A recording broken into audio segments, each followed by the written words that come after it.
Ito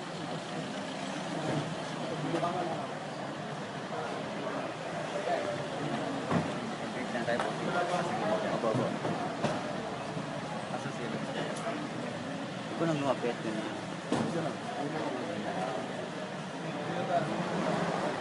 Sige sir, huwag mo nang lumapit.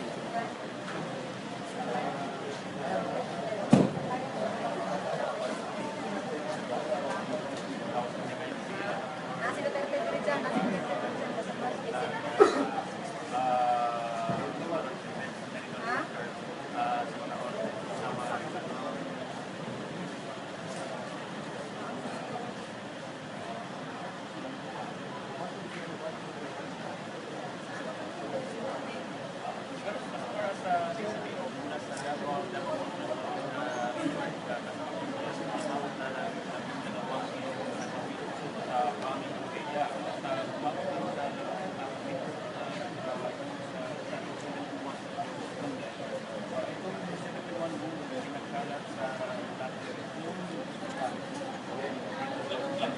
Kausap ngayon ni Pangulong Rodrigo Duterte ang Chief of Hospital ng Southern Philippines Medical Center na si Dr. Leopoldo Vega, kung saan ay pinapakita ni Dr. Vega ang latest casualty count sa SPMC. Sa ngayon ay may tatlong pasyente na namatay dito sa SPMC.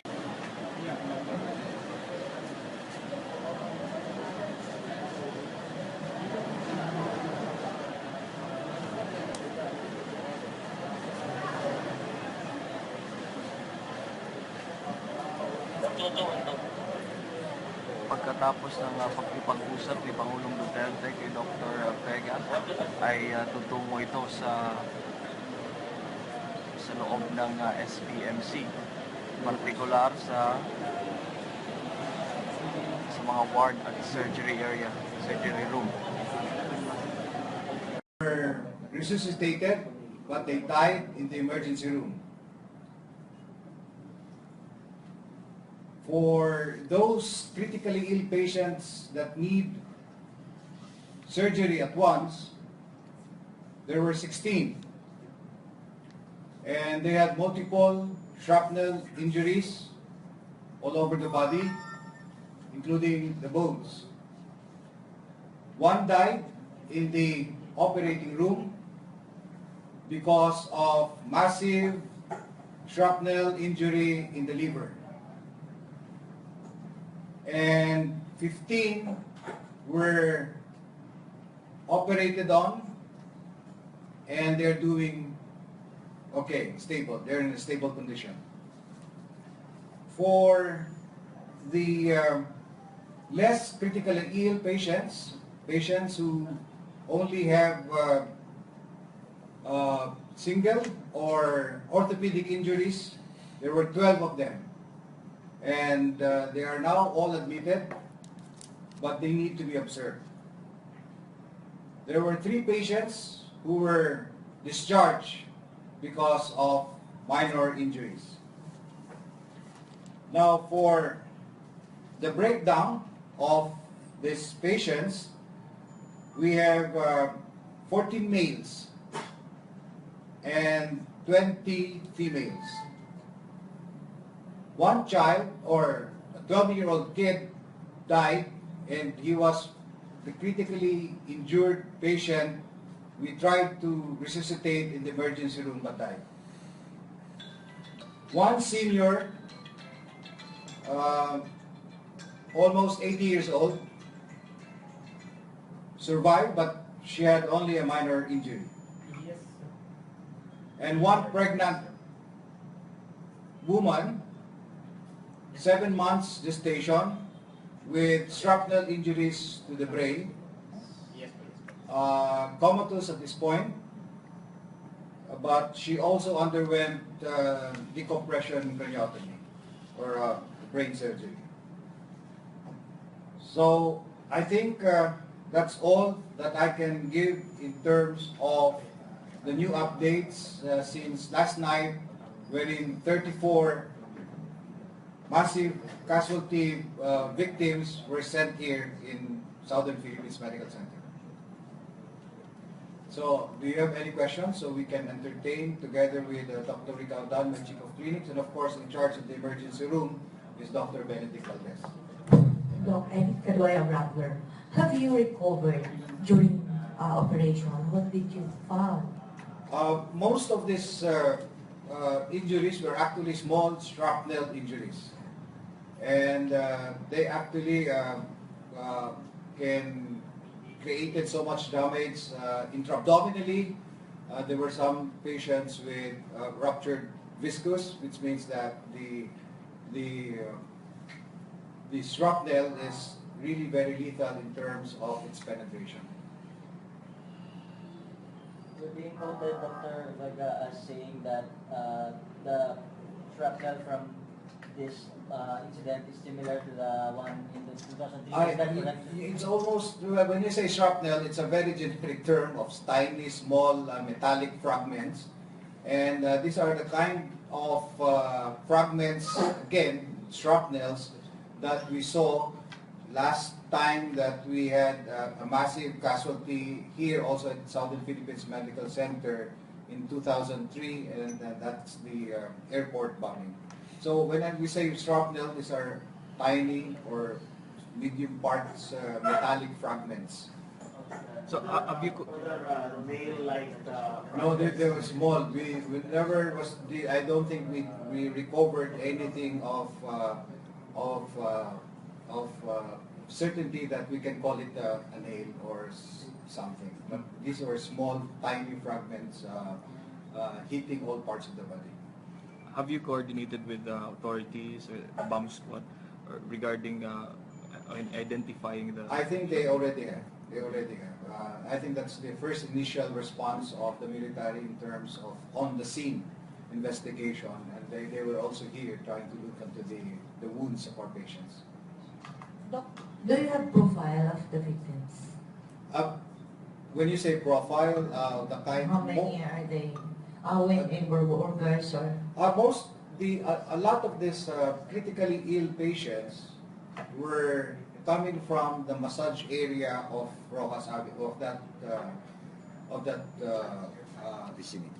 stalls, no? Some of them were customers, and the others were trying to do massage in that area. Sir, I noticed that some of the names here are the same. There is Mr. Dennis Larida, Daniel Larida. Are they related, sir? And there are rumors that the boy, Daniel Larida, and MSX88, who is identified as Carida. We're trying to find this out because one is Carida. Carida. Yeah, and the other is Larida, Daniel, the 12-year-old boy who died. But the Miss X is Carida, right? Which we verified it's Carida. What about Dennis, sir? Family. It's a family. Oh, so it's a family. So it's a Larida. It's not a Carida. Dennis is recovering. Namatay yung asawa niya sa anak. Alright, so Dennis is the Larida is the father. Father. For the record, Carida po yung isa. Because there are three. Okay. Carida is... Sir, your part is the healthcare perspective. Is there any consolidation of the available services for the patients? For example, is the CSSDO here? Is the DO Yeah, the President already instructed that the CSSDO will come in to coordinate with us in terms of the patients that were brought in. So there's a coordination here with the local government unit or the CSSDO. That's usually our practice when we have those kind of patients. It's not something new. Doc, ano po yung napag-usapan niyo ni President Duterte kanina? Oh, I just explained to him the number of casualties, the people who had serious injuries and those who were going to observe. And of course, he was also looking into the possibility of whether are these patients customers or are these patients doing the, they have the business there or stalls in Roxas. Ano po yung mga areas na binisita ni President Duterte? First, we visited the post-anesthesia care unit or PACU, wherein there were patients there, and they're all stable. Then we showed him also the critically ill in the neurosurgical intensive care unit, where the pregnant woman was, and there was another male victim who also had shrapnel injuries to the brain.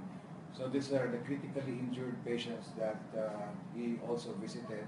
And some of those patients we operated on here in the surgical wards and with orthopedic and abdominal injuries. We're also wondering, sir, if the 10 fatalities on the spot were some of them processed here in the No. That 10 is on the scene mortalities. The mortalities that we are giving you is the mortality that we have here in the emergency room when we try to resuscitate the 2 very serious injured patients. One was a child and the other was a female. I'm confused, sir. I asked because one of the fatalities, Maria Luz Arellano, was identified at your morgue. She is not part of the casualties list, but she was. The 2 mortalities that we have only here is those patients we resuscitated in emergency. Sir, how would you describe the President kanina habang binibisita niya yung mga victims? Of course, the President, he has this compassion for the victims, and he felt very sorry for them, and he gave them full assistance in terms of hospitalization, and even for the watchers to have their day-to-day food as in collaboration with CSSD. Sir, based po sa examinations ninyo, most of the patients were sitting or standing when the explosion broke off? We cannot determine because some of them were actually sitting and lying down. That's why, which explains that the wounds mostly yes. below the... There were wounds in the head area. There were also wounds in the lower limbs area. There were wounds in the abdominal area. So if you can see the trajectory, it's wide. So it's a wide trajectory from the head to the lower limbs. So it was massive, and the bomb was that strong. I think so. If you have 10 patients who died instantly, and then we have 15 critically ill patients here, in other words, that's a strong bomb. Doc, there are 14 fatalities, so 10 yung dead on the spot, and then 3 yung nandito sa SPMC. How about yung isa saan galing? Okay. There's one Would you know? not a I wouldn't know. Sir, what's the condition of the infant? 7 months, it depends on the mother. If the mother survives, then the infant survives. We cannot, the infant is already very premature there. It's close, not even 7 months gestation. Okay, so we're gonna find this out after the procedure and the mother. We were going to find it out if the mother will actually improve and become stable, because it's very unpredictable, especially if you have a brain injury. Are there new patients, sir, na transfer from different hospital dito sa SPMC? Wala. So far, wala.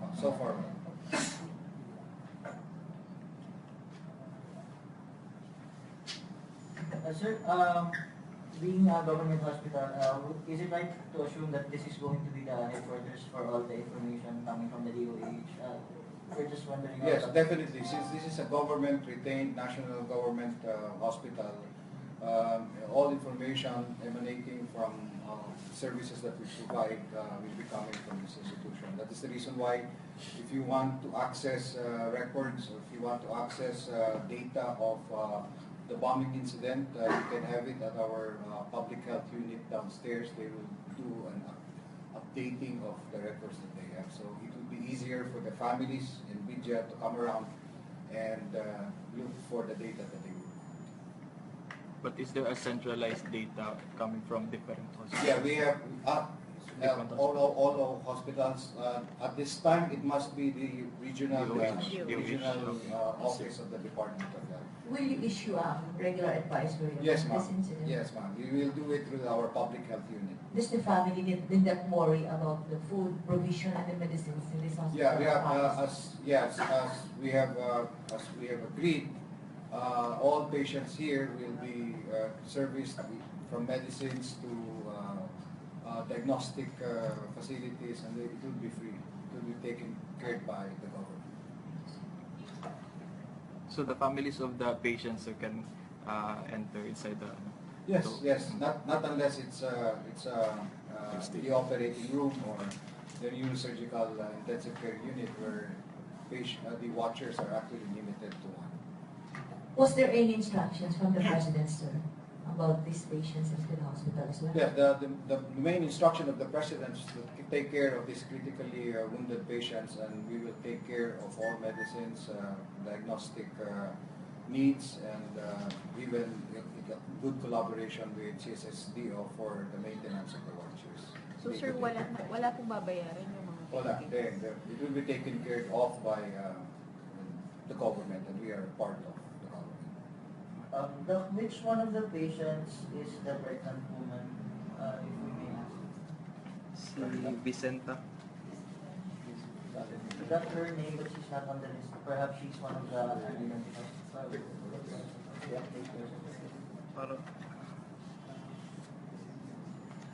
We got her name as Vicenta. Vicenta de Palugos. Vicenta de Palugos. Is that correct? Sir? Ay, Vicenta. Palugos. Vicenta. Number 3. Number, sorry. Itong De Palugos. 3. Number 3. Number 3.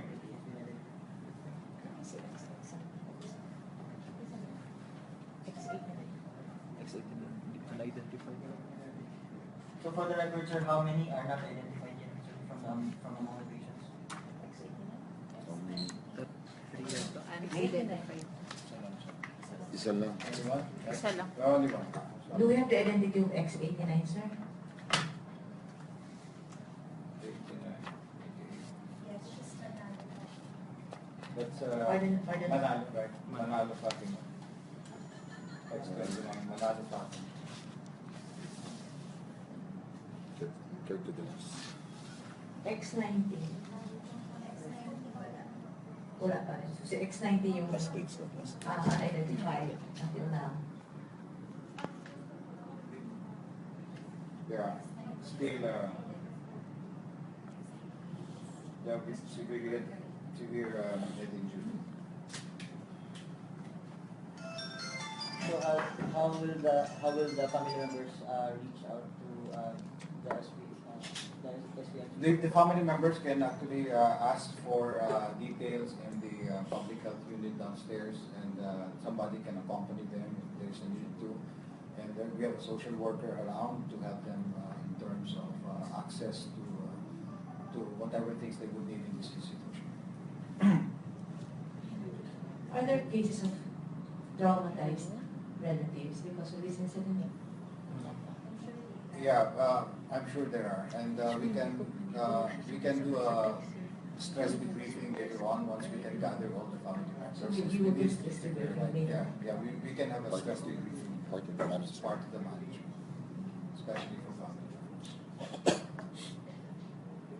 Okay, so if there are no other questions, what we will do is we will provide you, Rick, we Yeah. provide them with a listing, a final listing of this. So you have a formal copy of the victims, and we will do updates as often as we can through our public health. Thank you once again.